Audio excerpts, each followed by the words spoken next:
Cette autre visite, à présent, celle de l'ambassadeur de l'Union européenne pour le Pacifique, Sujiro Sim, achève une tournée de plusieurs jours au Fénois. Objectif, découvrir et faire le point sur les investissements réalisés grâce au financement de l'Union européenne, l'UE, qui participe notamment au projet d'eau et d'assainissement de Papeete, au SWAC de l'hôpital ou encore à la protection de l'environnement en Polynésie, mais pas seulement. Nous allons en parler tout de suite avec notre invité, monsieur l'ambassadeur. Bonsoir. Et Orlana, Sophie, merci de m'accueillir sur le plateau de TNTV. Et merci à vous d'être présent ce soir. Alors, vous avez pris vos fonctions en 2019. C'est votre première fois en Polynésie. Déjà, globalement, quel bilan vous tirez de ces quelques jours de visite au Fénois? Alors effectivement, j'ai pris mes fonctions comme ambassadeur de l'Union européenne pour le Pacifique en 2019. J'ai eu la responsabilité de 13 pays et des 3 pays et territoires d'outre-mer du Pacifique, dont la Polynésie française. J'avais prévu de me rendre à Tahiti dès mars 2020, mais malheureusement la pandémie est passée par là. Donc ce n'est que maintenant que je peux pour la première fois me rendre au Fénois. Mes visites, c'était des visites protocolaires, donc j'ai rencontré le président, le vice-président, les ministres des Finances, de l'Environnement, de l'Agriculture, le haut-commissaire par intérim, et puis également l'amiral commandant les forces armées de Polynésie française. Mais j'ai vraiment tenu, même si c'est une première visite, à aller sur le terrain. Sur le terrain, vous avez été à Tahiti, Moorea, vous avez fait Raiatea et aujourd'hui Bora Bora, l'Union européenne qui investit notamment dans l'assainissement, à Papeete où vous avez visité la station d'épuration, à Bora Bora également. Qu'est-ce que vous retenez sur cet investissement dans ce domaine-là?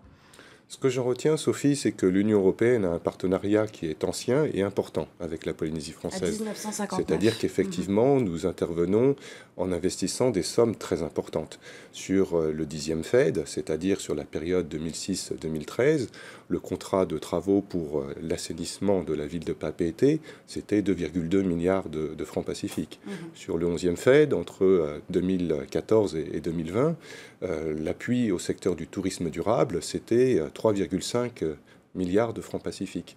Pour l'avenir, l'aide de l'Union européenne en appui budgétaire de nouveau au secteur de l'eau et de l'assainissement, ce sera 3,7 milliards de francs pacifiques. Mais même si l'Union européenne est un investisseur important en Polynésie française, ce dont je me rends compte, c'est que les gens finalement ici ne savent pas trop ce que nous y faisons. Donc ce que je dis, c'est que maintenant, lorsque vous tirez la chasse d'eau, lorsque vous vendez à la plage, lorsque vous profitez de la climatisation à l'hôpital, s'il vous plaît, pensez à l'Union européenne parce que ce sont des projets qui ont été soutenus par l'Union européenne. Vous avez également investi dans le parking de la plage Vaiava du PK18, il faut le On n'a pas vraiment investi dans un parking, on a soutenu la stratégie de tourisme durable de la Polynésie française. Mais effectivement, dit comme ça, les réalisations concrètes, c'est l'aménagement du point kilométrique 18 avec un nouveau parking, avec des toilettes, avec des douches, avec l'aménagement de la plage, avec un parcours sous-marin. Donc ce sont des choses dont bénéficient les Polynésiens. Et vous avez également investi dans un projet d'envergure, le SWAC de l'hôpital du Taoné. C'est important pour vous d'investir dans des projets innovants comme celui-là? Alors ce qui est important avec ce projet en particulier, c'est qu'il correspond à un besoin, c'est qu'il s'appuie effectivement sur des solutions très innovantes, puisque la climatisation d'un bâtiment en utilisant l'eau de mer, en allant plus haut, une eau de mer très profonde, à 4 degrés, qui permet ensuite de réduire la facture énergétique. Je comprends que ça permettra d'économiser 2% de la facture énergétique totale du pays, donc ce n'est pas rien. Et ça permet également de tirer parti des ressources qui sont présentes ici à Tahiti. L'économie bleue, c'est un point important dans le Pacifique et en Polynésie, bien sûr. Quelle est la politique de l'Union européenne à ce sujet ? Alors la politique de l'Union européenne, c'est le pacte vert européen. C'est donc la lutte contre le changement climatique, c'est la promotion et le développement durable des océans, c'est la protection de la biodiversité, c'est la promotion des systèmes alimentaires durables. Et tous ces sujets qui sont importants pour l'Union européenne sur le continent européen sont aussi mis en œuvre, déployés ici dans le Pacifique, dans le cadre d'un programme régional qui associe donc la Nouvelle-Calédonie, Wallis-et-Futuna et la Polynésie française. Et j'ai pu aller visiter des projets, que ce soit à Moorea ou que ce soit à Vairao, au centre de recherche de l'Ifremer, ou encore lorsque je me suis rendu à Raiatea.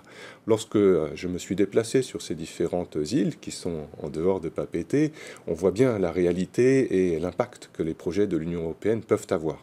Alors c'est la promotion de systèmes alimentaires durables sur des productions, des modes de production qui permettent de tirer pleinement parti des atouts du territoire. Alors c'est par exemple un potager scolaire, c'est par exemple le compostage, c'est le développement de l'agriculture écologique. Les enfants puissent manger bio dans les cantines. Tout à fait. C'est autant de projets donc, que l'Union européenne permet à la Polynésie de réaliser. Merci beaucoup, monsieur l'ambassadeur, d'avoir été notre invité ce soir. Marou, Sophie.